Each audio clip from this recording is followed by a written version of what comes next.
అందరికీ నమస్కారం. ఆంధ్రప్రదేశ్ రాష్ట్ర ప్రభుత్వ రుణాలు, అప్పులు 3 రకాలు. ఏంటని ఆలోచిస్తున్నారా? అంత ఆలోచించాల్సిన అవసరం లేదండి.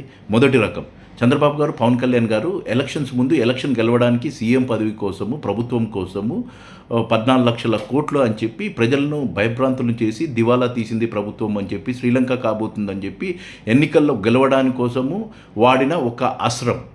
రెండోది 10 లక్షల కోట్లు. 10 లక్షల కోట్లు గవర్నర్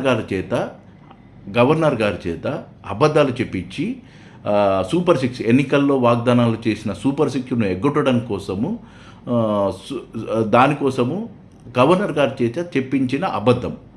మూడోది యాక్చువల్ది 6,46,531. ఇది శాసనసభలో రాష్ట్ర బడ్జెట్ తరపున ప్రచురించిన అంకెలు, అప్పులు. ఇది నిజమైన రాష్ట్ర ప్రభుత్వ అప్పులు.